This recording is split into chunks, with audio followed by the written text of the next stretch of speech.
ਵਾਹਿਗੁਰੂ जी का खालसा वाहिगुरू जी की फतेह। TV84 ਦੇ ਸਾਰੇ ਦਰਸ਼ਕ ਤੇ ਸਰੋਤੇ ਜਿਹੜੇ ਇਸ ਵਕਤ ਸਾਡੇ ਨਾਲ ਨਾਰਥ ਅਮਰੀਕਾ ਦੇ ਵਿੱਚੋਂ ਜੁੜੇ ਹੋਏ ਆ ਜਾਂ ਫਿਰ ਸੋਸ਼ਲ ਮੀਡੀਆ ਦੇ ਰਾਹੀਂ ਦੁਨੀਆ ਭਰ ਦੇ ਵਿੱਚ ਸਾਨੂੰ ਦੇਖ ਰਹੇ ਆ, ਮੈਂ ਅਮਰਵੀਰ ਸਿੰਘ ਆਪ ਸਭ ਦਾ ਅੱਜ ਇਸ ਗੁਫ਼ਤਗੂ ਪ੍ਰੋਗਰਾਮ ਦੇ ਵਿੱਚ ਤਹਿ ਦਿਲੋਂ ਸਵਾਗਤ ਕਰਦਾ। ਵਿਊਅਰਸ, ਅੱਜ ਅਸੀਂ ਪੰਜਾਬ ਦੇ ਵਿੱਚੋਂ ਸਾਡੇ ਸਾਹਮਣੇ ਇੱਕ ਅਹਿਮ ਖਬਰ ਸਾਹਮਣੇ ਆਈ ਹੈ। ਜਦੋਂ ਅਸੀਂ ਪਿਛਲੇ ਸਾਰੇ ਸਾਲਾਂ ਦੇ ਵਿੱਚ ਦੇਖਦੇ ਹਾਂ ਤਾਂ ਇਹਦੇ ਵਿੱਚ ਗੁਰੂ ਗ੍ਰੰਥ ਸਾਹਿਬ ਦੀ ਬੇਅਦਬੀ ਦਾ ਜਿਹੜਾ ਮਾਮਲਾ ਹੈ ਉਹ ਬਹੁਤ ਭਾਰੀ ਰਿਹਾ, ਹਾਵੀ ਰਿਹਾ। ਸਿੱਖ ਸਾਈਕੀ ਦੇ ਉੱਤੇ ਵੀ, ਸਿੱਖ ਮਨਾਂ ਦੇ ਉੱਤੇ ਵੀ ਇਹਨੇ ਡੂੰਘੇ ਜਿਹੜੇ ਜ਼ਖਮ ਨੇ ਉਹ ਛੱਡੇ ਨੇ। ਸੋ ਇਸ ਮਾਮਲੇ ਦੀ ਸ਼ੁਰੂਆਤ ਜਦੋਂ ਅਸੀਂ ਦੇਖਦੇ ਹਾਂ ਤੇ ਬੁਰਜ ਜਵਾਹਰ ਸਿੰਘ ਵਾਲਾ ਤੋਂ ਹੁੰਦੀ ਹੈ, ਜਦੋਂ 1 ਜੂਨ 2015 ਨੂੰ ਇਸ ਪਿੰਡ ਦੇ ਗੁਰਦੁਆਰਾ ਸਾਹਿਬ ਦੇ ਵਿੱਚੋਂ ਗੁਰੂ ਗ੍ਰੰਥ ਸਾਹਿਬ ਮਹਾਰਾਜ ਦਾ ਸਰੂਪ ਹੈ ਉਹ ਚੋਰੀ ਕੀਤਾ ਜਾਂਦਾ। ਸੋ ਉਹਦੇ ਤੋਂ ਬਾਅਦ ਬਰਗਾੜੀ ਤੇ ਬਹਿਬਲ ਕਲਾਂ ਗੋਲੀकांड ਹੁੰਦਾ ਹੈ, ਜਿੱਥੇ ਸਿੱਖ ਪ੍ਰੋਟੈਸਟ ਕਰਦੇ ਆ ਤੇ ਪ੍ਰੋਟੈਸਟ ਕਰਦੇ ਨਿਹੱਥੇ ਸਿੱਖਾਂ ਦੇ ਉੱਤੇ, ਪ੍ਰੋਟੈਸਟਰਸ ਦੇ ਉੱਤੇ, ਪ੍ਰਦਰਸ਼ਨਕਾਰੀਆਂ ਦੇ ਉੱਤੇ ਪੁਲਿਸ ਵੱਲੋਂ ਗੋਲੀ ਚਲਾਈ ਜਾਂਦੀ ਹੈ ਤੇ ਦੋ ਜਿਹੜੇ ਸਿੱਖ ਨੌਜਵਾਨ ਨੇ, ਕ੍ਰਿਸ਼ਨ ਭਗਵਾਨ ਸਿੰਘ ਤੇ ਗੁਰਜੋਤ ਸਿੰਘ, ਉਹ ਸ਼ਹੀਦ ਹੁੰਦੇ ਆ ਇਸ ਗੋਲੀਬਾਰੀ ਦੇ ਵਿੱਚ। ਸੋ ਇਸ ਸਾਰੇ ਸਮੇਂ ਦੇ ਦੌਰਾਨ ਜਿੱਥੇ ਪੁਲਿਸ ਵੱਲੋਂ ਇਸ ਦੀ ਜਾਂਚ ਚੱਲ ਰਹੀ ਸੀ, SITs ਵੱਖ-ਵੱਖ ਕੇਸਾਂ ਦੇ ਵਿੱਚ ਬਣਾਈਆਂ ਗਈਆਂ ਨੇ ਜਦੋਂ ਅਸੀਂ ਦੇਖ ਰਹੇ ਹਾਂ। ਸੋ ਉਹਨਾਂ ਦੇ ਵਿੱਚੋਂ ਇੱਕ ਜਿਹੜੀ SIT ਹੈ ਜਿਹਦਾ ਇਹ ਜਿਹੜਾ ਗੁਰੂ ਗ੍ਰੰਥ ਸਾਹਿਬ ਦੇ ਜਦੋਂ ਸਰੂਪ ਚੋਰੀ ਹੁੰਦੇ ਆ ਬੁਰਜ ਜਵਾਹਰ ਸਿੰਘ ਵਾਲਾ ਚੋਂ, ਉਸ ਮਾਮਲੇ ਦੀ ਜਿਹੜੀ ਜਾਂਚ ਕਰ ਰਹੀ ਸੀ। ਪਿਛਲੇ ਦਿਨਾਂ ਦੇ ਵਿੱਚ ਜਿਹੜੀ ਜਾਂਚ ਹੈ ਉਹ ਹੁਣ ਇਸ ਕੰਢੇ ਦੇ ਵਿੱਚ, ਇਸ ਕੰਢੇ ਦੇ ਉੱਤੇ ਪਹੁੰਚੀ ਹੈ ਕਿ ਉਸ ਦੇ ਵਿੱਚ ਜਿਹੜਾ ਡੇਰਾ ਸਿਰਸਾ ਮੁਖੀ ਹੈ ਗੁਰਮੀਤ ਰਾਮ ਰਹੀਮ, ਉਸ ਨੂੰ ਜਿਹੜਾ ਹੈ ਉਹ ਇੰਡਾਈਟ ਕੀਤਾ ਗਿਆ ਤੇ ਉਸ ਨੂੰ ਮੁੱਖ ਦੋਸ਼ੀ ਦੇ ਤੌਰ ਤੇ ਜਿਹੜਾ ਉਹ ਪੁਲਿਸ ਨੇ ਮੰਨਿਆ ਤੇ ਜਿਹੜਾ ਇਹ ਕੇਸ ਹੈ ਹੁਣ ਉਹ ਅੱਗੇ ਵਧ ਰਿਹਾ ਹੈ। ਸੋ ਇਹ ਇੱਕ ਅਹਿਮ ਖਬਰ ਹੈ ਜਿਹੜੀ ਪੰਜਾਬ ਦੇ ਵਿੱਚੋਂ ਸਾਡੇ ਸਾਹਮਣੇ ਆਈ ਹੈ। ਸੋ ਇਸ ਮਾਮਲੇ ਦੇ ਉੱਤੇ ਅੱਜ ਅਸੀਂ ਡੀਟੇਲਸ ਜਾਣਨ ਦੀ ਕੋਸ਼ਿਸ਼ ਕਰਾਂਗੇ ਤੇ ਦੇਖਾਂਗੇ ਕਿ ਇਹ ਜਿਹੜਾ ਮਾਮਲਾ ਹੈ ਜਾਂ ਜਿਹੜਾ ਇਹ ਕੇਸ ਹੈ ਇਹ ਕਿਸ ਡਾਇਰੈਕਸ਼ਨ ਵੱਲ ਨੂੰ ਜਾ ਰਿਹਾ ਹੈ ਤੇ ਨਾਲ ਹੀ ਨਾਲ ਇਹਦੀਆਂ ਜਿਹੜੀਆਂ ਪੋਲੀਟੀਕਲ ਇੰਪਲੀਕੇਸ਼ਨਸ ਨੇ ਉਹ ਕੀ ਹੋ ਸਕਦੀਆਂ ਨੇ। ਹੋਰ ਇਸ਼ੂਜ਼ ਬਾਰੇ ਵੀ ਵਿਚਾਰ ਚਰਚਾ ਦੇ ਲਈ ਅੱਜ ਸਾਡੇ ਨਾਲ ਚੰਡੀਗੜ੍ਹ ਤੋਂ ਵਕੀਲ ਸਰਦਾਰ ਨਵਕਿਰਨ ਸਿੰਘ ਸਾਡੇ ਨਾਲ ਇਸ ਵਕਤ ਫੋਨ ਲਾਈਨ ਤੇ ਜੁੜੇ ਹੋਏ ਨੇ। ਇਹ ਹਮੇਸ਼ਾ ਹੀ ਇਹਨਾਂ ਇਸ਼ੂਜ਼ ਦੇ ਨਾਲ ਇਨ ਟੱਚ ਵੀ ਰਹੇ ਨੇ ਤੇ ਗੁਰਮੀਤ ਰਾਮ ਰਹੀਮ ਦੇ ਖਿਲਾਫ ਜਿਹੜੇ ਕੇਸ ਚੱਲ ਰਹੇ ਨੇ, ਜਿਨ੍ਹਾਂ ਕੇਸਾਂ ਦੇ ਵਿੱਚ ਉਹ ਇਸ ਵਕਤ ਜੇਲ੍ਹ ਦੇ ਵਿੱਚ ਹੈ, ਉਹਨਾਂ ਮਾਮਲਿਆਂ ਨੂੰ ਵੀ ਇਹ ਪਰਸਿਊ ਕਰ ਰਹੇ ਨੇ। ਸੋ ਨਵਕਿਰਨ ਸਿੰਘ ਹੋਰਾਂ ਦੇ ਨਾਲ ਅਸੀਂ ਅੱਜ ਦੀ ਇਸ ਵਿਚਾਰ ਚਰਚਾ ਦੀ ਸ਼ੁਰੂਆਤ ਕਰਦੇ ਹਾਂ। ਨਵਕਿਰਨ ਸਿੰਘ ਜੀ, ਤੁਹਾਡਾ ਸਵਾਗਤ ਹੈ। ਵਾਹਿਗੁਰੂ ਜੀ ਕਾ ਖਾਲਸਾ ਵਾਹਿਗੁਰੂ ਜੀ ਕੀ ਫਤਿਹ ਜੀ। ਵਾਹਿਗੁਰੂ ਜੀ ਦਾ ਖਾਲਸਾ ਵਾਹਿਗੁਰੂ ਜੀ ਦੀ ਫਤਿਹ ਜੀ। ਨਵਕਿਰਨ ਸਿੰਘ ਜੀ, ਮੈਂ ਪਹਿਲਾਂ ਤੇ ਡੀਟੇਲਸ ਜਾਣਨੀਆਂ ਚਾਹੂੰਗਾ ਇਸ ਕੇਸ ਦੀਆਂ, ਥੋੜਾ ਜਿਹਾ ਪਿਛੋਕੜ ਦੇ ਨਾਲ ਜਿਹੜਾ ਹੁਣ ਇਹ ਆਇਆ, ਇਹ ਖਬਰ ਆਈ ਹੈ ਕਿ ਗੁਰਮੀਤ ਰਾਮ ਰਹੀਮ ਨੂੰ ਇਸ ਗੁਰੂ ਗ੍ਰੰਥ ਸਾਹਿਬ ਦੀ ਬੇਅਦਬੀ ਦੇ ਮਾਮਲੇ ਦੇ ਵਿੱਚ ਜਾਂ ਉੱਥੋਂ ਜਦੋਂ ਚੋਰੀ ਕੀਤੇ ਗਏ ਆ ਸਰੂਪ, ਉਸ ਮਾਮਲੇ ਦੇ ਵਿੱਚ ਜਿਹੜੀ ਇਹ ਇੰਡਾਈਟਮੈਂਟ ਹੋਈ ਆ। ਦੇਖੋ, ਇਹ ਕੇਸ ਜਿਹੜਾ ਹੈ 2015 ਦਾ ਹੈਗਾ। 2015 ਦੇ ਵਿੱਚ ਅਕਾਲੀ ਸਰਕਾਰ ਜਿਹੜੀ ਇਨ ਪਾਵਰ ਸੀਗੀ,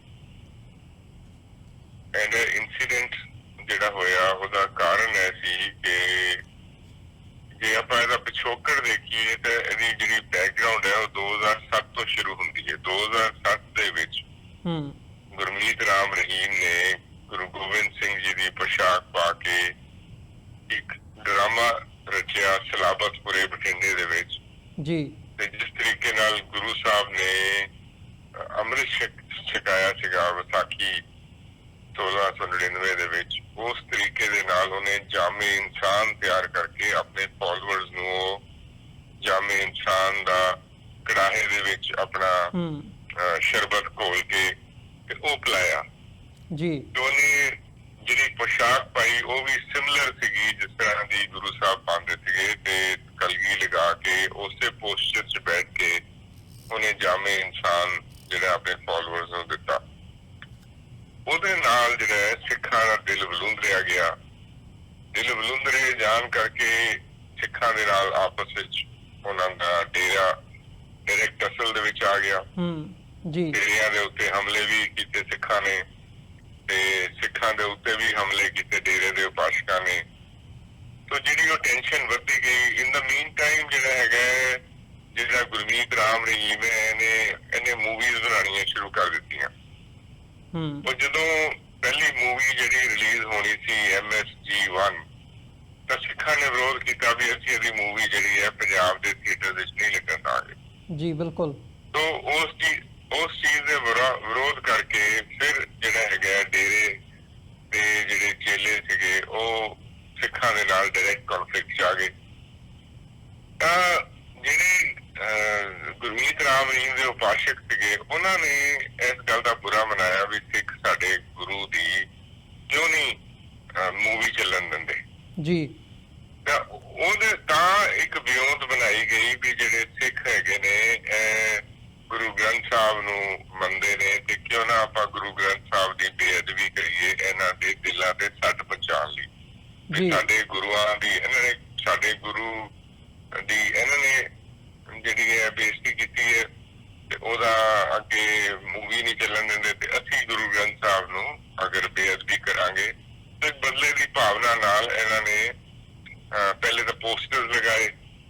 ਪੋਸਟਰ ਲਗਾਉਣ ਤੋਂ ਬਾਅਦ ਇਹਨਾਂ ਨੇ ਜਿਹੜੇ ਗੁਰੂ ਗ੍ਰੰਥ ਸਾਹਿਬ ਦੇ ਸਰੂਪ ਜਿਹੜੇ ਉੱਥੋਂ ਜਵਾਰ ਕੇ ਤੋਂ ਚੁੱਕੇ ਫਿਰ ਉਹਦੇ ਪੱਤਰੇ ਪਾੜ ਕੇ ਸੁੱਟੇ।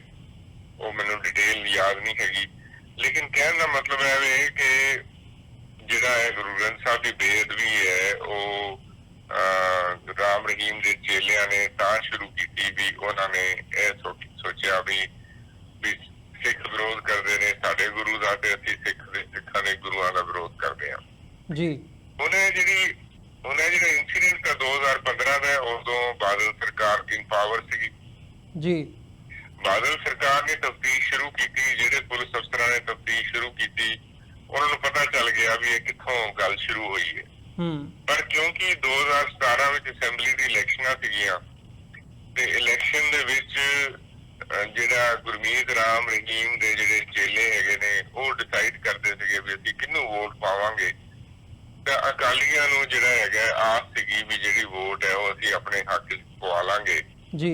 ਤੇ ਇਸੇ ਕਰਕੇ ਗੁਰਮੀਤ ਰਾਮ ਰਹੀਮ ਨੂੰ 2007 ਵਿੱਚ ਹਾਲੇ ਕਿ ਜਿਹੜਾ ਤਨਖਾਹੀਆ ਡਿਕਲੇਅਰ ਕੀਤਾ ਗਿਆ, ਲੇਕਿਨ ਉਸ ਤੋਂ ਬਾਅਦ ਜਿਹੜਾ ਹੈਗਾ ਜਥੇਦਾਰ ਅਕਾਲ ਤਖਤ ਨੇ ਇਹਨਾਂ ਨੂੰ ਮਾਫੀਨਾਮਾ ਦੇ ਦਿੱਤਾ। ਬਿਲਕੁਲ ਵੀ ਇਲੈਕਸ਼ਨ 'ਚ ਸਾਡੇ ਜਿਹੜਾ ਸਾਡਾ ਫਾਇਦਾ ਹੋ ਜਾਏਗਾ ਅਕਾਲੀਆਂ ਦਾ। ਸੋ ਅੱਜ ਜਿਹੜੀ ਗੱਲ ਸਾਹਮਣੇ ਆਈ ਹੈ ਇਹ ਗੱਲ 2015 ਵਿੱਚ ਵੀ ਪੁਲਿਸ ਨੂੰ ਪਤਾ ਸੀ ਵੀ ਇਹ ਜਿਹੜਾ ਇਨਸੀਡੈਂਟ ਹੈਗਾ ਬੇਅਦਬੀ ਦਾ ਇਹਦੇ ਪਿੱਛੇ ਡੇਰਾ ਸੱਚੇ ਸੌਦੇ ਦਾ ਹੱਥ ਹੈ ਤੇ ਉਹਦੇ ਫਾਲੋਅਰਸ ਨੇ ਇਹ ਕੰਮ ਕੀਤਾ, ਗੁਰਮੀਤ ਰਾਮ ਰਹੀਮ ਦੇ ਕਹਿਣ ਤੇ ਕੀਤਾ, ਉਹਦੀ ਇਨਵੈਸਟੀਗੇਸ਼ਨ ਤੇ ਕੀਤਾ। ਪਰ ਪੁਲਿਸ ਨੇ ਜਦੋਂ ਤਫਤੀਸ਼ ਕੀਤੀ ਤਾਂ ਜਿਹੜੇ ਅਕਾਲੀ ਦਲ ਦੇ ਬੰਦੇ ਸੀਗੇ ਉਹਨਾਂ ਨੇ ਕਿਹਾ ਵੀ ਸਾਨੂੰ ਇਹ ਰਿਵੀਲ ਕਰਨਾ ਸੂਟ ਨਹੀਂ ਕਰਦਾ ਕਿਉਂਕਿ ਅਸੀਂ ਵੋਟਾਂ ਪਾਉਣਾ ਚਾਹੁੰਦੇ ਹਾਂ ਜੀ। ਉਹ ਇਹ ਡੇਰਾ ਸਮਰਥਕਾਂ ਦੀ ਵੋਟਾਂ ਨੂੰ ਪਾਉਣ ਕਰਕੇ ਉਹਨਾਂ ਨੇ ਇਸ ਗੱਲ ਨੂੰ ਦਬਾ ਦਿੱਤਾ।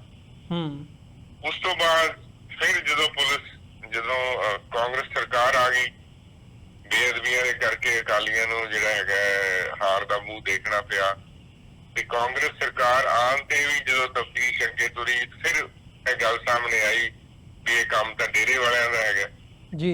ਲੇਕਿਨ ਕਾਂਗਰਸ ਵੀ ਇਹਦਾ ਲਾਹਾ ਲੈਣ ਲਈ ਉਡੀਕਦੀ ਰਹੀ ਵੀ ਇਹਨੂੰ ਆਪਾਂ ਇਲੈਕਸ਼ਨ ਦੇ ਨੇੜੇ ਜਾ ਕੇ ਕੱਢਾਂਗੇ ਤਾਂ ਕਿ ਇਲੈਕਸ਼ਨ ਦੇ ਵਿੱਚ ਜਦੋਂ ਇਸ ਦਾ ਇਸ਼ੂ ਅਸੀਂ ਬਣਾਵਾਂਗੇ। ਦੇਖੋ ਜੀ ਵੀ ਅਕਾਲੀਆਂ ਨੇ ਜਿਹੜਾ ਗੁਰਮੀਤ ਰਾਮ ਰਹੀਮ ਨਾਲ ਹੱਥ ਮਿਲਾਇਆ, ਅਕਾਲੀ ਇਹਦੇ ਇਨਵੋਲਵ ਨੇ, ਅਕਾਲੀਆਂ ਨੇ ਉੱਤੇ ਪਰਦਾ ਪਾਇਆ ਤੇ ਅਸੀਂ ਸ਼ਾਇਦ ਨੈਕਸਟ ਇਲੈਕਸ਼ਨ ਵੀ ਜਿੱਤ ਜਾਵਾਂਗੇ ਜੀ।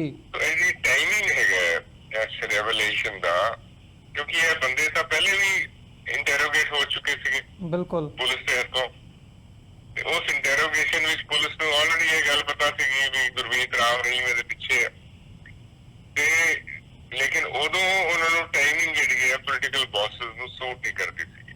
ਅੱਜ ਅਮਰਿੰਦਰ ਨੂੰ ਇਹ ਟਾਈਮਿੰਗ ਸੂਟ ਕਰਦੀ ਹੈ ਉਹ ਇਸ ਕਰਕੇ ਉਹਨੇ ਉਹ ਗੱਲ ਕੱਢੀ ਹੈ। ਹੁਣ ਉਹ ਹੀ ਬੰਦੇ ਜਿਹੜੇ ਪਹਿਲੇ ਇਨਵੈਸਟੀਗੇਸ਼ਨ 'ਚ ਜੁਆਇਨ ਕੀਤਾ ਪੁਲਿਸ ਇੰਟਰੋਗੇਸ਼ਨ 'ਚ ਰਹੇ ਅੱਜ ਜਦੋਂ ਦੁਬਾਰਾ ਇੰਟਰੋਗੇਸ਼ਨ ਜਾਂਦੇ ਨੇ ਤੇ ਪੁਲਿਸ ਉਹਨਾਂ ਦਾ ਬਿਆਨ ਲਿਖਦੀ ਹੈ ਵੀ ਇਸ ਕੰਮ ਦੇ ਪਿੱਛੇ ਜਿਹੜਾ ਗੁਰਮੀਤ ਰਾਮ ਰਹੀਮ ਸੀਗਾ ਜੀ। ਐਗਜ਼ੈਕਟ ਲਫ਼ਜ਼ਾਂ 'ਚ ਕੀ ਉਹਨਾਂ ਨੇ ਬਿਆਨ ਦਿੱਤਾ ਹਾਲੇ ਕਿਸੇ ਨੂੰ ਨਹੀਂ ਪਤਾ ਪਰ ਪੁਲਿਸ ਨੇ ਜੋ ਰਿਲੀਜ਼ ਕੀਤਾ ਉਹ ਕੀਤਾ ਵੀ ਇਹਨਾਂ ਲੋਕਾਂ ਨੇ ਮੰਨਿਆ ਕਿ ਗੁਰਮੀਤ ਰਾਮ ਰਹੀਮ ਦਾ ਰੋਲ ਹੈਗਾ ਤੇ ਅਸੀਂ ਉਹਨੂੰ ਅਕਿਊਜ਼ ਨਾਮਜ਼ਦ ਕਰਦੇ ਹਾਂ। ਸੋ ਇਹਨਾਂ ਹਾਲਾਤਾਂ ਵਿੱਚ ਉਹਨੂੰ ਨਾਮਜ਼ਦ ਕੀਤਾ ਗਿਆ ਗੁਰਮੀਤ ਰਾਮ ਰਹੀਮ ਨੂੰ। ਹੁਣ ਅੱਗੇ ਤਫਤੀਸ਼ ਚੱਲੇਗੀ, ਗੁਰਮੀਤ ਰਾਮ ਰਹੀਮ ਦੀ ਇੰਟਰੋਗੇਸ਼ਨ ਹੋਏਗੀ कि अदालत जिहड़ी हैगी है ਉਹਦੀ इंटैरोगेशन जेल विच ਕਰਨ ਲਈ कहेगी या फिजिकल कस्टडी पुलिस वाले लै सकणगे या नहीं लै सकणगे। ये सारी गल्लां जिहड़ा समा दसेगा, पर सिर्फ इन्ना ही सबूत कि एक मुलजम कहे कि मैनू इस दे पिछे फलाने बंदे दा हाथ है, ਉਹਦੇ ਨਾਲ ਗੱਲ ਜਿਹੜੀ ਹੈ ਸਿਰੇ ਨਹੀਂ ਲੱਗਦੀ। ਤੁਹਾਨੂੰ ਕੋਰੋਬੋਰੇਟਿਵ ਐਵੀਡੈਂਸ ਚਾਹੀਦਾ ਹੈ, ਇੰਡੀਪੈਂਡੈਂਟ ਐਵੀਡੈਂਸ ਚਾਹੀਦਾ ਹੈ, ਕਿਉਂਕਿ ਜਿਹੜਾ ਇੰਡੀਆ ਦੇ ਵਿੱਚ ਜਿਹੜਾ ਲਾਅ ਹੈ ਉਹਦੇ ਵਿੱਚ ਪੁਲਿਸ ਦੀ ਹਾਜ਼ਰੀ ਵਿੱਚ ਜੇ ਕੋਈ ਮੁਜਰਮ ਕੋਈ ਬਿਆਨ ਕਰਦਾ ਹੈ ਤੇ ਉਸ ਬਿਆਨ ਦੀ ਕੋਈ ਵੈਲਿਊ ਨਹੀਂ ਹੈਗੀ, ਉਹ ਐਡਮਿਸਿਬਲ ਇਨ ਐਵੀਡੈਂਸ ਨਹੀਂ ਹੈਗਾ ਜੀ। ਸੋ ਬੜਾ ਵੀਕ ਐਵੀਡੈਂਸ ਹੈ ਜਿਹਦੇ ਬੇਸ ਤੇ ਪੰਜਾਬ ਪੁਲਿਸ ਕਹਿ ਰਹੀ ਹੈ ਗੁਰਮੀਤ ਰਾਮ ਰਹੀਮ ਦੀ ਇਨਵੋਲਵਮੈਂਟ ਹੈਗੀ ਹੈ। ਸੋ ਪੰਜਾਬ ਪੁਲਿਸ ਨੂੰ ਇਸ ਤੋਂ ਅੱਗੇ ਚੱਲਣਾ ਪਏਗਾ ਤੇ ਜੇ ਉਹ ਚਾਹੁੰਦੇ ਨੇ ਕਿ ਗੁਰਮੀਤ ਰਾਮ ਰਹੀਮ ਦੀ ਕਨਵਿਕਸ਼ਨ ਹੋਵੇ ਤੇ ਉਹਦੇ ਲਈ ਹੋਰ ਸਬੂਤ ਵੀ ਇਹਨਾਂ ਨੂੰ ਇਕੱਠੇ ਕਰਨੇ ਪੈਣਗੇ ਜੀ। ਪਰ ਜਿੱਦਾਂ ਦੇ ਪੋਲੀਟੀਕਲੀ ਹਾਲਾਤ ਪਹਿਲਾਂ ਅਸੀਂ ਦੇਖੇ ਨੇ ਪਿਛਲੇ ਸਾਰੇ ਸਾਲਾਂ ਦੇ ਵਿੱਚ, ਤੇ ਤੁਸੀਂ ਵੀ ਬਿਆਨ ਕੀਤਾ ਵੀ ਜਿਹੜੀ ਵੀ ਪਾਰਟੀ ਸੱਤਾ ਦੇ ਵਿੱਚ ਆਉਂਦੀ ਹੈ, ਪਹਿਲਾਂ ਅਕਾਲੀ ਸੀ ਹੁਣ ਕਾਂਗਰਸ ਹੈ, ਉਹਨਾਂ ਦੀ ਕੋਸ਼ਿਸ਼ ਹੁੰਦੀ ਹੈ ਵੀ ਅਸੀਂ ਇਸ ਸਾਰੇ ਪਾਰਟ ਨੂੰ ਜਾਂ ਇਸ ਸਾਰੇ ਕੇਸ ਨੂੰ ਉਸ ਹਿਸਾਬ ਨਾਲ ਡੀਲ ਕਰੀਏ ਜਿਹਦਾ ਪੋਲੀਟੀਕਲੀ ਸਾਨੂੰ ਫਾਇਦਾ ਹੋ ਸਕੇ। ਸੋ ਜਦੋਂ ਇੱਦਾਂ ਦੇ ਹਾਲਾਤ ਹੋਣ ਤੇ ਸਿੱਧੀ ਗੱਲ ਇਹ ਕਹੀ ਜਾ ਸਕਦੀ ਹੈ ਵੀ ਜਸਟਿਸ ਨਾਮ ਦੀ ਜਿਹੜੀ ਚੀਜ਼ ਹੈ ਉਹ ਤੇ ਕਿਤੇ ਆਸ ਉਹਦੇ ਤੇ ਰੱਖਣੀ ਔਖੀ ਹੈ, ਜਾਂ ਇਹ ਕਹਿ ਲਿਆ ਜਾਵੇ ਵੀ ਜੇ ਪੋਲੀਟੀਕਲੀ ਫਾਇਦਾ ਹੁੰਦਾ ਹੋਊਗਾ ਤੇ ਗੱਲ ਉਧਰ ਨੂੰ ਤੋੜ ਦੇਣਗੇ ਤੇ ਨਹੀਂ ਹੁੰਦਾ ਹੋਊਗਾ ਤੇ ਨਹੀਂ ਤੋੜਦੇ। ਸੋ ਇਹਨਾਂ ਹਾਲਾਤਾਂ ਦੇ ਵਿੱਚ ਇਹ ਸਾਰੇ ਕੇਸ ਨੂੰ ਜਿੱਥੇ ਵੀਕ ਐਵੀਡੈਂਸ ਤੁਸੀਂ ਕਹਿ ਰਹੇ ਹੋ, ਇਹਦਾ ਫਿਊਚਰ ਕੀ ਦੇਖਦੇ ਹੋ? ਮੈਂ ਤਾਂ ਤੁਹਾਨੂੰ ਦੱਸਿਆ ਵੀ ਇਸ ਤੋਂ ਅੱਗੇ ਗੱਲ ਚੱਲੇਗੀ। ਸਿਰਫ ਕਿਸੇ ਮੁਲਜ਼ਮ ਦਾ ਇਹ ਕਹਿਣਾ ਪੁਲਿਸ ਕਸਟਡੀ ਵਿੱਚ ਕਿ ਫਲਾਣਾ ਬੰਦੇ ਵੀ ਇਨਵੋਲਵਡ ਹੈ, ਇਹੋ ਜਿਹੇ ਸਬੂਤ ਦੇ ਨਾਲ ਕੇਸ ਨਹੀਂ ਚੱਲ ਸਕਦੇ। ਪਬਲਿਕ ਕੰਜ਼ੰਪਸ਼ਨ ਵਾਸਤੇ ਇੱਕ ਪੋਲੀਟੀਕਲ ਸਟੇਟਮੈਂਟ ਬਣ ਗਈ, ਇੱਕ ਪੋਲੀਟੀਕਲ ਇੱਕ ਮਾਹੌਲ ਤਿਆਰ ਕੀਤਾ ਜਾਏਗਾ ਤੇ ਪਰ ਸਜ਼ਾ ਦਿਵਾਉਣ ਲਈ ਅਦਾਲਤ ਜਿਹੜੀ ਹੈ ਸਬੂਤ ਇਸ ਤੋਂ ਵੱਖਰੇ ਹੋਰ ਵੀ ਮੰਗੇਗੀ, ਇੰਡੀਪੈਂਡੈਂਟ ਸਬੂਤ ਮੰਗੇਗੀ। ਹੁਣ ਕੀ ਪੰਜਾਬ ਪੁਲਿਸ ਜਿਹੜੀ ਹੈ ਉਹ ਸਬੂਤ ਇਕੱਠੇ ਕਰ ਸਕੇਗੀ ਜਾਂ ਕੀ ਉਹਨਾਂ ਕੋਲ ਹੈਗੇ ਨੇ ਉਹ ਸਬੂਤ, ਕਿ ਸਿਰਫ ਜਿਹੜੇ ਪੋਲੀਟੀਕਲ ਬੌਸਸ ਹੈਗੇ ਨੇ ਉਹਨਾਂ ਨੂੰ ਖੁਸ਼ ਕਰਨ ਲਈ ਇਲੈਕਸ਼ਨ ਸਟੰਟ ਹੈਗਾ, ਇਹ ਤਾਂ ਸਮਾਂ ਹੀ ਦੱਸੇਗਾ ਜੀ। ਪਰ ਜੇ ਓਵਰਆਲ ਗੁਰਮੀਤ ਰਾਮ ਰਹੀਮ ਦੀ ਗੱਲ ਕਰਨੀ ਹੋਵੇ, ਪਹਿਲਾਂ ਜਿਹੜੀ ਉਹਨਾਂ ਦੀ ਕਨਵਿਕਸ਼ਨ ਹੈ ਉਹ ਰੇਪ ਕੇਸਿਸ ਦੇ ਵਿੱਚ ਹੁੰਦੀ ਹੈ, ਅਦਰਵਾਈਜ਼ ਹੋਰ ਕਈ ਤਰ੍ਹਾਂ ਦੇ ਜਿਹੜੇ ਮਾਮਲੇ ਨੇ, ਪੱਤਰਕਾਰਾਂ ਦੇ ਕਤਲ ਦੇ ਮਾਮਲੇ ਉਹਨਾਂ ਦੇ ਉੱਤੇ ਚੱਲ ਰਹੇ ਨੇ, ਤੇ ਇਹ ਇੱਕ ਮਾਮਲਾ ਹੁਣ ਸਾਡੇ ਸਾਹਮਣੇ ਹੈ ਗੁਰੂ ਗ੍ਰੰਥ ਸਾਹਿਬ ਦੀ ਬੇਹੁਰਮਤੀ ਦਾ ਤੇ ਸਾਰੀ ਇਹ ਬੇਅਦਬੀ ਦਾ ਜਿਹੜਾ ਮਾਮਲਾ ਹੈ। ਸੋ ਓਵਰਆਲ ਜੇ ਦੇਖਦੇ ਹੋ ਤੇ ਗੁਰਮੀਤ ਰਾਮ ਰਹੀਮ ਦੇ ਖਿਲਾਫ ਜਿਹੜੀ SITs ਬਣੀਆਂ ਹੋਈਆਂ ਨੇ ਵੱਖ-ਵੱਖ ਮਾਮਲਿਆਂ ਦੇ ਵਿੱਚ ਜਾਂ ਵੱਖ-ਵੱਖ ਮਾਮਲਿਆਂ ਦੇ ਵਿੱਚ ਜਿਹੜੀ ਜਾਂਚ ਚੱਲ ਰਹੀ ਹੈ, ਉਹਦੇ ਤੋਂ ਤੁਹਾਡੀ ਕਿੰਨੀ ਕੁ ਸੰਤੁਸ਼ਟੀ ਹੈ ਜਾਂ ਕੀ ਸਮਝਦੇ ਹੋ ਵੀ ਕੀ ਉਹ ਗੱਲ ਇਨਸਾਫ ਵਾਲੀ ਡਾਇਰੈਕਸ਼ਨ ਦੇ ਵਿੱਚ ਜਾ ਰਹੀ ਹੈ? ਦੇਖੋ, ਅੱਗੇ 2 ਸਾਧਵੀਆਂ ਦੇ ਕੇਸ ਕਨਵਿਕਸ਼ਨ ਹੋਈ ਹੈ, ਫਿਰ ਜਿਹੜਾ ਹੈਗਾ ਛਤਰਪਤੀ ਜਰਨਲਿਸਟ ਦੇ ਕੇਸ ਵਿੱਚ ਕਨਵਿਕਸ਼ਨ ਹੋਈ ਹੈ। ਹਾਲੇ ਇੱਕ ਕੇਸ ਪੈਂਡਿੰਗ ਪਿਆ ਜਿਹੜਾ ਉਹਦੇ ਸਾਧਵੀ ਦੇ ਭਰਾ ਨੂੰ ਮਾਰਿਆ ਰਣਜੀਤ ਸਿੰਘ ਨੂੰ, ਉਹਦੀ ਫਾਈਨਲ ਹੀਅਰਿੰਗ ਹੋਣੀ ਹੈ ਕਿਉਂਕਿ ਹੁਣ ਕੋਵਿਡ ਪੀਰੀਅਡ ਆਉਣ ਕਰਕੇ ਹੀਅਰਿੰਗਸ ਬੰਦ ਨੇ ਕੋਰਟ ਵਿੱਚ। ਫਿਰ ਜਿਹੜਾ ਹੈਗਾ ਉਹਨੇ ਸਾਧੂ ਨਪੁੰਸਕ ਬਣਾਏ, ਉਹ ਕੇਸ ਪੈਂਡਿੰਗ ਹੈ। ਫਿਰ ਜਿਹੜਾ 2007 ਵਿੱਚ ਗੁਰੂ ਗੋਬਿੰਦ ਸਿੰਘ ਜੀ ਦੀ ਪੋਸ਼ਾਕ ਪਾ ਕੇ ਉਹਨੇ ਸਵਾਂਗ ਰਚਿਆ, ਉਹ ਕੇਸ ਅਸੀਂ ਕੀਤਾ ਹੋਇਆ। ਤੋ ਇਹ ਸਾਰੇ ਕੇਸਾਂ ਦੀ ਅਸੀਂ ਪੈਰਵੀ ਕਰ ਰਹੇ ਹਾਂ ਤੇ ਲੇਕਿਨ ਆਹ ਜਿਹੜਾ ਹੁਣ ਪੁਲਿਸ ਨੇ ਗੱਲ ਕੱਢੀ ਹੈ, ਇਹਦੇ ਚ ਕੀ ਸਬੂਤ ਪੁਲਿਸ ਇਕੱਠੇ ਕਰਦੀ ਹੈ, ਉਹਦੇ ਵਿੱਚ ਜਿਹੜਾ ਹੈਗਾ ਸਮਾਂ ਹੀ ਸਿਰਫ ਦੱਸੇਗਾ। ਸਿਰਫ ਇਸ ਗੱਲ ਤੇ ਸਾਨੂੰ ਖੁਸ਼ ਨਹੀਂ ਹੋਣਾ ਚਾਹੀਦਾ ਕਿ ਉਹਨੂੰ ਨਾਮਜ਼ਦ ਕੀਤਾ ਗਿਆ। ਨਾਮਜ਼ਦ ਕੀਤੇ ਲੋਕ ਵੀ ਡਿਸਚਾਰਜ ਹੋ ਜਾਂਦੇ ਨੇ। ਗੱਲ ਤਾਂ ਇਹ ਵੀ ਉਹਦੇ ਖਿਲਾਫ ਐਵੀਡੈਂਸ ਪੰਜਾਬ ਪੁਲਿਸ ਕੀ ਇਕੱਠੇ ਕਰਦੀ ਹੈ, ਇੰਨੇ ਦੇਰ ਬਾਅਦ ਉਹਦੇ ਖਿਲਾਫ ਸਬੂਤ ਅਵੇਲੇਬਲ ਹੈਗੇ ਜਾਂ ਨਹੀਂ ਹੈਗੇ ਜੀ, ਇਹ ਸਾਰੀ ਗੱਲਾਂ ਜਿਹੜੀਆਂ ਸਮਾਂ ਹੀ ਦੱਸੇਗਾ ਜੀ। ਬਿਲਕੁਲ। ਸੋ ਕੱਲਾ ਨਾਮਜ਼ਦ ਕਰਨਾ ਕਾਫੀ ਨਹੀਂ ਹੈਗਾ। ਪਰ ਜੇ ਪੋਲੀਟੀਕਲੀ ਦੇਖਣਾ ਹੋਵੇ, ਪੋਲੀਟੀਕਲੀ ਕੀ ਸਮਝਦੇ ਹੋ? ਜਿਵੇਂ ਤੁਸੀਂ ਜ਼ਿਕਰ ਕੀਤਾ ਵੀ ਇਸ ਵਕਤ ਫਾਇਦਾ ਲੱਗਿਆ ਕੈਪਟਨ ਅਮਰਿੰਦਰ ਸਿੰਘ ਦੀ ਸਰਕਾਰ ਨੂੰ ਪੰਜਾਬ ਦੇ ਵਿੱਚ ਕਿ ਜੇ ਨਾਮਜ਼ਦ ਕੀਤਾ ਜਾਵੇ ਤੇ ਉਹਨਾਂ ਨੂੰ ਫਾਇਦਾ ਹੋ ਸਕਦਾ ਹੈ, ਕੀ ਇਹਦੀਆਂ ਪੋਲੀਟੀਕਲ ਇੰਪਲੀਕੇਸ਼ਨਸ ਕੀ ਦੇਖਦੇ ਹੋ?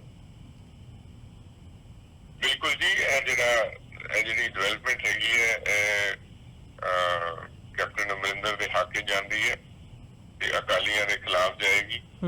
ਲੇਕਿਨ ਹਾਲੇ ਕਿਉਂਕਿ 1.25 ਸਾਲ ਪਿਆ ਇਲੈਕਸ਼ਨ ਦੇ ਵਿੱਚ, ਸੋ 1.25 ਸਾਲ ਬਹੁਤ ਲੰਬਾ ਸਮਾਂ ਹੁੰਦਾ ਹੈ। ਡਿਵੈਲਪਮੈਂਟਸ ਕੀ ਹੁੰਦੀਆਂ ਨੇ, ਜੇ ਤਾਂ 2-3 ਮਹੀਨੇ ਦੂਰ ਹੋਵੇ ਇਲੈਕਸ਼ਨ, ਫਿਰ ਤਾਂ ਇਸ ਚੀਜ਼ ਦਾ ਲਾਹਾ ਲਿਆ ਜਾ ਸਕਦਾ ਹੈ। ਹਾਲੇ ਮੋੜ ਮੰਡੀ ਦਾ ਬੰਬ ਬਲਾਸਟ ਵਾਲਾ ਕੇਸ ਵੀ ਪੈਂਡਿੰਗ ਪਿਆ। ਬਿਲਕੁਲ, ਉਸ ਬੰਬ ਬਲਾਸਟ ਵਿੱਚ 4-5 ਬੱਚੇ ਮਰੇ ਸੀਗੇ। ਹੁਣ ਉਹਦੇ ਵਿੱਚ ਵੀ ਜਿਹੜਾ ਹੈਗਾ ਡੇਰੇ ਦੇ ਬੰਦੇ ਨਾਮਜ਼ਦ ਹੋਣੇ ਨੇ। ਉਸ ਬੰਦੇ ਜਿਹੜੇ ਨਾਮਜ਼ਦ ਹੋਣਗੇ ਉਹਨਾਂ ਦੇ ਰਾਹੀਂ ਕੀ ਗੁਰਮੀਤ ਰਾਮ ਰਹੀਮ ਤੱਕ ਗੱਲ ਪਹੁੰਚੇਗੀ ਕਿ ਨਹੀਂ ਪਹੁੰਚੇਗੀ। ਸੋ ਇਹ ਸਾਰੇ ਜਿਹੜੇ ਨੇ ਹਾਲਾਤ ਜਿਹੜੇ ਨੇ 1.25 ਸਾਲ ਬੜਾ ਲੰਬਾ ਸਮਾਂ ਹੁੰਦਾ ਹੈ, ਪਰ ਜਿਸ ਡਾਇਰੈਕਸ਼ਨ ਵੱਲ ਇਹ ਗੱਲ ਜਾ ਰਹੀ ਹੈ ਉਹ ਲੱਗਦਾ ਹੀ ਹੈ ਕਿ ਕਾਂਗਰਸ ਜਿਹੜੀ ਹੈ ਪੂਰੀ ਆਪਣੇ ਕੋਸ਼ਿਸ਼ ਕਰੇਗੀ ਕਿ ਕਿਸੇ ਨਾ ਕਿਸੇ ਤਰੀਕੇ ਨਾਲ ਅਕਾਲੀ ਦਲ ਨੂੰ ਫਿਰ ਕਟਗਰੇ ਵਿੱਚ ਖੜਾ ਕੀਤਾ ਜਾਵੇ ਤੇ ਅਗਲੀ ਇਲੈਕਸ਼ਨ ਵੀ ਜਿੱਤੀ ਜਾਵੇ। ਜੀ ਨਵਕਿਰਨ ਸਿੰਘ ਜੀ, ਇੱਕ ਇਹ ਗੱਲ ਦੱਸੋ, ਜਿਵੇਂ ਇਹ ਸਾਰੇ ਪਾਰਟ ਨੂੰ ਜਦੋਂ ਅਸੀਂ ਦੇਖਦੇ ਹਾਂ, ਇਹ ਸਿੱਧਾ ਤੇ ਸਿੱਧਾ ਸਿੱਖ ਡੇਰਾ ਕਲੈਸ਼ ਦੇ ਵਜੋਂ ਦੇਖਿਆ ਜਾਂਦਾ ਹੈ, ਪ੍ਰਚਾਰਿਆ ਜਾਂਦਾ ਹੈ, ਮੀਡੀਆ ਦੇ ਵਿੱਚ ਵੀ ਇਸ ਹਿਸਾਬ ਨਾਲ ਇਹਦੀ ਗੱਲ ਹੁੰਦੀ ਹੈ। ਸੋ ਇੱਕ ਵੱਖਰੀ ਕਿਸਮ ਦਾ ਜਿਹੜਾ ਮਾਹੌਲ ਹੈ ਕਲੈਸ਼ ਦਾ ਤੇ ਸਿੱਖਾਂ ਤੇ ਡੇਰੇ ਦੇ ਵਿਚਕਾਰ, ਡੇਰਾ ਸਮਰਥਕਾਂ ਦੇ ਵਿਚਕਾਰ, ਉਹ ਦੇਖਣ ਨੂੰ ਮਿਲਦਾ ਹੈ। ਤੇ ਦੂਜੇ ਪਾਸੇ ਹੁਣ ਜਿਹੜੀ ਸਿਚੁਏਸ਼ਨ ਬਣੀ ਹੋਈ ਹੈ ਪੋਲੀਟੀਕਲੀ ਪੰਜਾਬ ਦੇ ਵਿੱਚ ਵੀ, ਅਦਰਵਾਈਜ਼ ਵੀ, ਉਹ ਪਿਛਲੇ ਸਾਰੇ ਹਫ਼ਤਿਆਂ ਤੋਂ ਮਹੀਨਿਆਂ ਦਾ ਜੇ ਸਫ਼ਰ ਦੇਖਣਾ ਹੋਵੇ ਤੇ ਇੱਕ ਖਾਲਿਸਤਾਨ ਨੂੰ ਲੈ ਕੇ ਵੀ ਜਿਹੜੀ ਡਿਬੇਟ ਹੈ ਉਹ ਚੱਲ ਰਹੀ ਹੈ। ਤੇ ਪਿਛਲੇ ਸਮੇਂ ਦੇ ਵਿੱਚ, ਪਿਛਲੇ ਹਫ਼ਤਿਆਂ ਦੇ ਵਿੱਚ ਜਿਹੜੀਆਂ ਨੌਜਵਾਨਾਂ ਦੀ ਫੜੋ ਫੜਾਈ ਹੈ, ਉਹਨਾਂ ਤੋਂ ਪੁੱਛਗਿੱਛ ਕਰਨ ਦੇ ਮਾਮਲੇ ਨੇ ਦਰਜਨਾਂ ਦੀ ਗਿਣਤੀ ਦੇ ਵਿੱਚ ਸਾਹਮਣੇ ਆ ਰਹੇ ਨੇ। UAPA ਦੇ ਤਹਿਤ ਸੈਡੀਸ਼ਨ ਦੇ ਜਿਹੜੇ ਕੇਸ ਨੇ ਉਹ ਰਜਿਸਟਰ ਕੀਤੇ ਜਾ ਰਹੇ ਨੇ ਨੌਜਵਾਨਾਂ ਦੇ ਉੱਤੇ। ਮੈਂ ਕਨੈਕਸ਼ਨ ਦੀ ਗੱਲ ਨਹੀਂ ਕਰਦਾ, ਪਰ ਜਦੋਂ ਅਸੀਂ ਦੇਖਦੇ ਹਾਂ ਇਸ ਸਾਰੇ ਨੂੰ ਇੱਕ ਮਾਹੌਲ ਸਿਰਜਿਆ ਜਾ ਰਿਹਾ ਹੈ ਪੰਜਾਬ ਦੀ ਧਰਤੀ ਦੇ ਉੱਤੇ, ਜਦੋਂ ਇਹ ਸਾਰੀਆਂ ਘਟਨਾਵਾਂ ਡਿਵੈਲਪਮੈਂਟਸ ਹੋ ਰਹੀਆਂ ਨੇ, ਤੇ ਕੀ ਸਮਝਦੇ ਹੋ ਕਿ ਇਹ ਜਿਹੜੇ ਹਾਲਾਤ ਨੇ ਉਹ ਕੀ ਇਸ਼ਾਰਾ ਕਰ ਰਹੇ ਆ? ਮੈਨੂੰ ਲੱਗਦਾ ਹੈ ਕਿ ਖਾਲਿਸਤਾਨ ਦਾ ਹਵਾ ਖੜਾ ਕਰਕੇ ਜਿਹੜਾ ਹੈਗਾ ਬੀਜੇਪੀ ਆਪਣੀ ਅਗਲੀ ਇਲੈਕਸ਼ਨ ਲੜਨਾ ਚਾਹੁੰਦੀ ਹੈ। ਤੇ ਅਦਰਵਾਈਜ਼ ਜਿਹੜੀ ਮੂਵਮੈਂਟ ਰੈਫਰੈਂਡਮ 2020 ਦੀ ਚੱਲੀ, ਫਿਰ ਉਹਦੇ ਵਿੱਚ ਬਾਅਦ ਵਿੱਚ ਖਾਲਿਸਤਾਨ ਵਰਡ ਪੰਨੂ ਹੋਰਾਂ ਨੇ ਐਡ ਕਰ ਦਿੱਤਾ, ਉਹਦੀ ਕੋਈ ਇੰਨੀ ਵੱਡੀ ਜਿਹੜੀ ਹੈ ਕੋਈ ਕੰਪੇਨ ਕਾਮਯਾਬ ਨਹੀਂ ਹੋਈ ਇੰਡੀਆ ਦੇ ਵਿੱਚ ਜੀ। ਨਾ ਹੀ ਜਿਹੜੇ ਪੰਜਾਬ ਦੇ ਵਾਸੀ ਨੇ ਉਹਨਾਂ ਦੇ ਦਿਲਾਂ ਤੇ ਕੋਈ ਇੰਨਾ ਵੱਡਾ ਉਹਦਾ ਅਸਰ ਹੈਗਾ। ਪਰ ਜਿਹੜੀ ਸਰਕਾਰ ਹੈ ਉਹ ਇਹਦਾ ਹਵਾ ਖੜਾ ਕਰਕੇ ਆਪਣੀ ਹਿੰਦੂ ਵੋਟ ਕੰਸੋਲੀਡੇਟ ਕਰਨਾ ਚਾਹੁੰਦੀ ਹੈ, ਕਿਉਂਕਿ ਜਦੋਂ ਖਾਲਿਸਤਾਨ ਦੀ ਗੱਲ ਕਰਦੇ ਨੇ ਤੇ ਜਿਹੜਾ ਹਿੰਦੂ ਵਰਗ ਹੈ ਉਹ ਅਸੁਰੱਖਿਅਤ ਮਹਿਸੂਸ ਕਰਦਾ ਹੈ ਵੀ ਪਤਾ ਨਹੀਂ ਹਿੰਦੂਆਂ ਦਾ ਹਾਲ ਕੀ ਹੋਏਗਾ ਖਾਲਿਸਤਾਨ ਵਿੱਚ। ਤੇ ਉਸ ਕਰਕੇ ਜਿਹੜਾ ਹੈਗਾ ਜਿਹੜਾ ਹਿੰਦੂ ਆਪਣੀ ਇਨਸਿਕਿਉਰਿਟੀ ਦੇ ਵਿੱਚ ਬੀਜੇਪੀ ਦੇ ਨੇੜੇ ਲੱਗਦਾ, ਤੇ ਇਹ ਜਿਹੜਾ ਹਵਾ ਖੜਾ ਕਰਕੇ ਸਾਰਾ ਇੰਟੈਲੀਜੈਂਸ ਏਜੰਸੀਜ਼ ਆਪਰੇਟ ਕਰ ਰਹੀਆਂ ਨੇ, ਉਹਦਾ ਮੇਰੇ ਖਿਆਲ ਉਹਨਾਂ ਦਾ ਵੀ ਟਾਰਗੇਟ ਜਿਹੜਾ ਹੈਗਾ 2022 ਦੀ ਇਲੈਕਸ਼ਨ ਹੀ ਲੱਗਦੀ ਹੈ। ਅਦਰਵਾਈਜ਼ ਕੋਈ ਇੰਨੀ ਕੋਈ ਵੱਡੀ ਗੱਲ ਨਹੀਂ ਸੀਗੀ। ਜਿਸ ਤਰੀਕੇ ਨਾਲ ਇਹਨਾਂ ਨੇ ਜਿਹੜਾ ਸਿੱਖ ਮੁੰਡਿਆਂ ਦੀ ਫੜੋ ਫੜਾਈ ਵੀ ਸ਼ੁਰੂ ਕੀਤੀ, ਮੈਂ ਨਹੀਂ ਜਾਣਦਾ ਕਿ ਉਹ ਕੇਸ ਝੂਠੇ ਹੈ ਕਿ ਨਹੀਂ ਹੈ, ਕਿਉਂਕਿ ਮੇਰੇ ਕੋਲ ਕੋਈ ਕੇਸਿਸ ਨਹੀਂ ਆਏ ਜਿਹਦੇ ਨਾਲ ਮੈਂ ਡੀਲ ਕਰ ਸਕਾਂ ਤੇ ਪਰਸਨਲ ਕੋਈ ਓਪੀਨੀਅਨ ਫਾਰਮ ਕਰ ਸਕਾਂ ਜੀ। ਤੇ ਪਰ ਜਿਹੜਾ ਹੈਗਾ ਇਹ ਜ਼ਰੂਰ ਇੱਕ ਮਾਹੌਲ ਬਣਿਆ ਤੇ ਗਰਮ ਹੋਇਆ, ਜਿਹਦੇ ਨਾਲ ਜਿਹੜਾ ਹੈਗਾ ਸਿੱਖ ਯੂਥ ਦੀ ਫੜੋ ਫੜਾਈ ਹੋਈ ਹੈ ਜੀ। ਪਰ ਜੇ ਇਹਨੂੰ ਤੁਸੀਂ ਕਾਨੂੰਨੀ ਨੁਕਤਾ ਨਿਗਾਹ ਤੋਂ ਕਿਵੇਂ ਦੇਖਦੇ ਹੋ, ਕਿਉਂਕਿ ਇਸ ਸਾਰੇ ਮਾਮਲੇ ਦੇ ਵਿੱਚ ਸੁਪਰੀਮ ਕੋਰਟ ਦੇ ਆਪਣੇ ਫੈਸਲੇ ਨੇ ਜਿੱਥੇ ਫਰੀडम ਆਫ ਐਕਸਪ੍ਰੈਸ਼ਨ ਨੂੰ, ਫਰੀडम ਆਫ ਸਪੀਚ ਨੂੰ ਖੁੱਲ੍ਹ ਦਿੱਤੀ ਜਾਂਦੀ ਹੈ, ਆਜ਼ਾਦੀ ਦਿੱਤੀ ਜਾਂਦੀ ਹੈ ਕਿ ਜੇ ਤੁਸੀਂ ਵਾਇਲੈਂਸ ਨਹੀਂ ਕਰਦੇ ਤਾਂ ਤੁਸੀਂ ਜਿਹੜਾ ਹੈ ਵੱਖਰੇ ਰਾਜ ਦੀ ਵੀ ਮੰਗ ਕਰ ਸਕਦੇ ਹੋ, ਖਾਲਿਸਤਾਨ ਦੀ ਗੱਲ ਵੀ ਕਰ ਸਕਦੇ ਹੋ। ਪਰ ਹੁਣ ਜਿਹੜਾ ਇਹ ਸਾਰਾ ਮਾਮਲਾ ਸਾਡੇ ਸਾਹਮਣੇ ਆ ਰਿਹਾ ਹੈ, ਇਹਦੇ ਵਿੱਚ ਇੱਕ ਪੋਲੀਟੀਕਲੀ ਮਾਹੌਲ ਸਿਰਜਿਆ ਜਾ ਰਿਹਾ ਹੈ ਜਿੱਥੇ ਕੋਈ ਵੀ ਬੰਦਾ ਜਿਹੜਾ ਵਿਰੋਧ ਕਰਦਾ ਹੈ ਜਾਂ ਖਾਲਿਸਤਾਨ ਦੀ ਗੱਲ ਕਰਦਾ ਹੈ ਉਹਨੂੰ ਸਿੱਧਾ ਟੈਰਰਿਜ਼ਮ ਦੇ ਨਾਲ ਜੋੜਿਆ ਜਾ ਰਿਹਾ ਹੈ। ਇਹਨੂੰ ਤੁਸੀਂ ਕਾਨੂੰਨੀ ਨਜ਼ਰੀਏ ਤੋਂ ਕਿਵੇਂ ਦੇਖਦੇ ਹੋ? ਕੀ ਇਹ ਸੱਚਮੁੱਚ ਟੈਰਰਿਜ਼ਮ ਦੇ ਥੱਲੇ ਫਾਲ ਕਰਦੀ ਹੈ ਐਕਟੀਵਿਟੀ? ਦੇਖੋ, ਪਹਿਲੀ ਗੱਲ ਤਾਂ ਇਹ ਵੇ ਕਿ ਜਿਹੜੇ ਲੋਕ ਖਾਲਿਸਤਾਨ ਮੰਗ ਰਹੇ ਨੇ ਉਹਨਾਂ ਸਾਰਿਆਂ ਦੇ ਉੱਤੇ ਪਰਚੇ ਦਰਜ ਨਹੀਂ ਹੋਏ। ਸੋ ਮੈਂ ਸਟੇਟਮੈਂਟ ਨਾਲ ਸਹਿਮਤ ਨਹੀਂ ਹਾਂ ਵੀ ਜਿਹੜੇ ਖਾਲਿਸਤਾਨ ਦੀ ਗੱਲ ਕਰ ਰਹੇ ਨੇ ਉਹਨਾਂ ਸਾਰਿਆਂ ਦੇ ਉੱਤੇ ਪਰਚੇ ਹੋਏ। ਦਲ ਖਾਲਸਾ ਵਾਲੇ ਖਾਲਿਸਤਾਨ ਦੀ ਗੱਲ ਕਰਦੇ ਨੇ, ਅਕਾਲੀ ਦਲ ਅੰਮ੍ਰਿਤਸਰ ਵਾਲੇ ਗੱਲ ਕਰਦੇ ਨੇ, ਸਿਮਰਜੀਤ ਸਿੰਘ ਮਾਨ ਗੱਲ ਕਰਦੇ ਨੇ, ਹੋਰ ਬੜੇ ਲੋਕ ਨੇ ਜਿਹੜੇ ਖਾਲਿਸਤਾਨ ਨੂੰ ਪ੍ਰਚਾਰ ਕਰਦੇ ਨੇ, ਪਰ ਉਹਨਾਂ ਨੇ ਵਾਇਲੈਂਸ ਕਦੀ ਪ੍ਰੀਚ ਨਹੀਂ ਕੀਤੀ ਤੇ ਉਹਨਾਂ ਦੇ ਕੋਈ ਪਰਚਾ ਦਰਜ ਨਹੀਂ ਹੋਇਆ। ਹੁਣ ਕੀ ਜਿਹੜੇ ਪਰਚੇ ਦਰਜ ਹੋ ਰਹੇ ਨੇ ਸਿੱਖ ਯੂਥ ਦੇ ਉੱਤੇ ਐਂਡ ਕੀ ਉਹ ਵਾਇਲੈਂਸ ਵਿੱਚ ਇਨਵੋਲਵਡ ਹੈਗੇ ਨੇ? ਕਿਉਂਕਿ ਸੋਸ਼ਲ ਮੀਡੀਆ ਦੇ ਵਿੱਚ ਬੜੇ ਲੋਕ ਜਿਹੜੇ ਨੇ ਉਹਨਾਂ ਦਾ ਬਿਹੇਵੀਅਰ ਵਾਇਲੈਂਟ ਹੈਗਾ ਜੀ, ਉਹ ਵਾਇਲੈਂਸ ਨੂੰ ਪ੍ਰੀਚ ਕਰਦੇ ਨੇ। ਐਂਡ ਜਿਹੜੀ ਇੰਟੈਲੀਜੈਂਸ ਏਜੰਸੀਜ਼ ਹੈਗੀਆਂ ਨੇ ਉਹ ਸੋਸ਼ਲ ਮੀਡੀਆ ਤੇ ਬੜੀਆਂ ਐਕਟਿਵ ਹੈਗੀਆਂ ਨੇ, ਤੇ ਜਿੰਨੀ ਵੀ ਖੜੋ ਪੜੀ ਹੁੰਦੀ ਹੈ ਉਹ ਜਾਂ ਫੋਨਾਂ ਦੀ ਰਿਕਾਰਡਿੰਗ ਚ ਹੁੰਦੀ ਹੈ ਜਾਂ ਸੋਸ਼ਲ ਮੀਡੀਆ ਚੋਂ ਕਿਸੇ ਦੇ ਕੀ ਕਮੈਂਟਸ ਹੈਗੇ ਨੇ, ਉਹਦੇ ਕੀ ਵਿਚਾਰ ਨੇ, ਉਹਨਾਂ ਤੋਂ ਉਹ ਅੰਦਾਜ਼ਾ ਲਾ ਕੇ ਟਰੈਪ ਲੈ ਕਰਦੇ ਨੇ ਜੀ। ਲੇਕਿਨ ਇਹ ਕਹਿਣਾ ਕਿ ਜਿਹੜਾ ਵੀ ਖਾਲਿਸਤਾਨ ਦੀ ਡਿਮਾਂਡ ਕਰਦਾ ਹੈਗਾ ਉਹਨੂੰ ਉੱਤੇ ਪਰਚਾ ਦਰਜ ਹੋ ਰਿਹਾ ਹੈ, ਗਲਤ ਗੱਲ ਹੈ। ਇਸ ਤਰ੍ਹਾਂ ਦੀ ਕੋਈ ਗੱਲ ਨਹੀਂ ਹੈਗੀ। ਤੋ ਕਿਤੇ ਨਾ ਕਿਤੇ ਲੱਗਦਾ ਵੀ ਹੋ ਸਕਦਾ ਵਾਕਈ ਉਹ ਲੋਕ ਜਿਹੜੇ ਨੇ ਵਾਇਲੈਂਸ ਪ੍ਰੀਚ ਕਰ ਰਹੇ ਹੋਣ।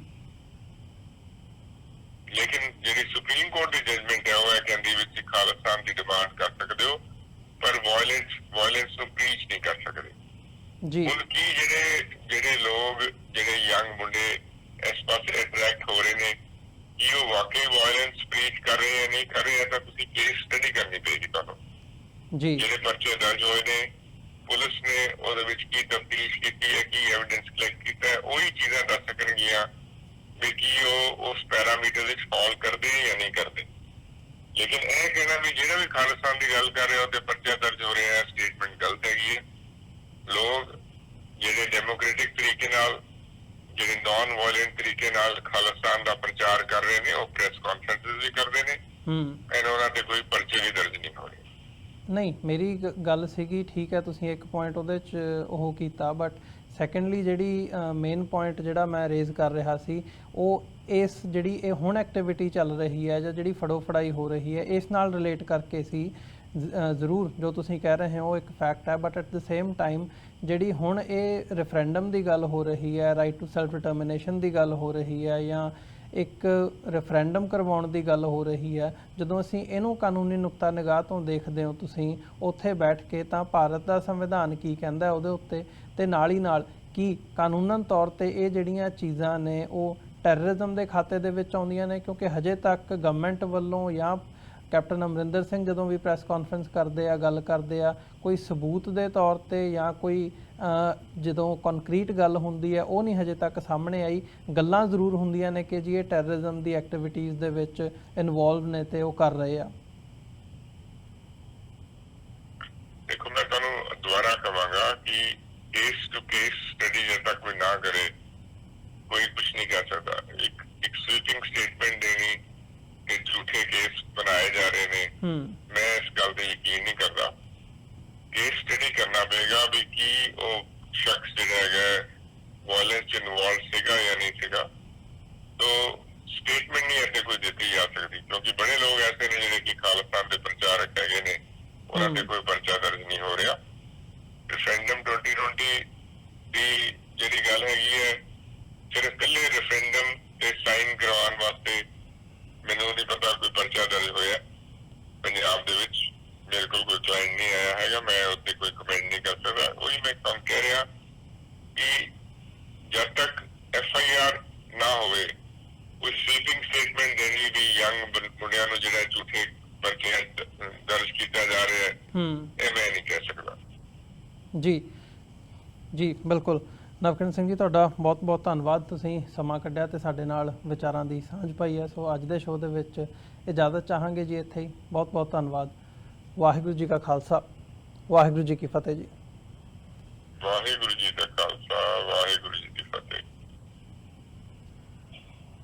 ਵਿਊਅਰਸ, ਉਮੀਦ ਕਰਦੇ ਹਾਂ ਜਿਹੜੀ ਅੱਜ ਦੀ ਸਾਡੀ ਇਹ ਵਿਚਾਰ ਚਰਚਾ ਸੀ ਐਡਵੋਕੇਟ ਸਰਦਾਰ ਨਵਕਿਰਨ ਸਿੰਘ ਹੋਰਾਂ ਦੇ ਨਾਲ ਇਹ ਤੁਹਾਨੂੰ ਜ਼ਰੂਰ ਪਸੰਦ ਆਈ ਹੋਵੇਗੀ। ਸੋ ਗੁਰਮੀਤ ਰਾਮ ਰਹੀਮ ਦੇ ਖਿਲਾਫ ਜਿਹੜਾ ਇਹ SIT ਵੱਲੋਂ ਉਹਨਾਂ ਨੂੰ ਨਾਮਜ਼ਦ ਕੀਤਾ ਗਿਆ ਗੁਰੂ ਗ੍ਰੰਥ ਸਾਹਿਬ ਦੀ ਬੇਅਦਬੀ ਤੇ ਜਦੋਂ ਸਰੂਪ ਬੁਰਜ ਜਵਾਹਰ ਸਿੰਘ ਵਾਲਾ ਦੇ ਵਿੱਚੋਂ ਚੋਰੀ ਕੀਤੇ ਗਏ ਆ ਸੋ ਉਸ ਮਾਮਲੇ ਦੀ ਜਿਹੜੀ ਡੀਟੇਲ ਹੈ ਤੇ ਓਵਰਆਲ ਇੰਪਲੀਕੇਸ਼ਨਸ ਉਹਨਾਂ ਨੇ ਆਪਣੇ ਵਿਚਾਰ ਸਾਂਝੇ ਕੀਤੇ ਆ। ਸੋ ਉਮੀਦ ਕਰਦੇ ਆ ਇਹ ਗੱਲਬਾਤ ਤੁਹਾਨੂੰ ਜ਼ਰੂਰ ਪਸੰਦ ਆਈ ਹੋਵੇਗੀ। ਸੋ ਅੱਜ ਦੇ ਸ਼ੋਅ ਦੇ ਵਿੱਚ ਇੱਥੇ ਹੀ ਇਜਾਜ਼ਤ ਚਾਹਾਂਗੇ, ਦੁਬਾਰਾ ਫਿਰ ਕੱਲ੍ਹ ਨੂੰ ਤੁਹਾਡੇ ਨਾਲ ਮੁਲਾਕਾਤ ਹੋਵੇਗੀ। ਜਾਂਦੇ ਜਾਂਦੇ ਮੈਂ ਜ਼ਰੂਰ ਬੇਨਤੀ ਕਰਨੀ ਚਾਹੂੰਗਾ, ਇਸ ਪਲੇਟਫਾਰਮ ਨੂੰ ਤੁਹਾਡੀ ਸਹਾਇਤਾ ਦੀ ਲੋੜ ਹੈ। TV84 ਨੂੰ ਡੋਨੇਟ ਕਰਨ ਦੇ ਲਈ ਤੁਸੀਂ ਸਾਡੀ ਵੈਬਸਾਈਟ www.tv84.tv ਤੇ ਜਾ ਕੇ ਸਾਨੂੰ ਡੋਨੇਟ ਕਰ ਸਕਦੇ ਹੋ ਤੇ ਮੰਥਲੀ ਡੋਨੇਸ਼ਨਸ ਦੇ ਲਈ ਪਲੈਜ ਕਰ ਸਕਦੇ ਹੋ।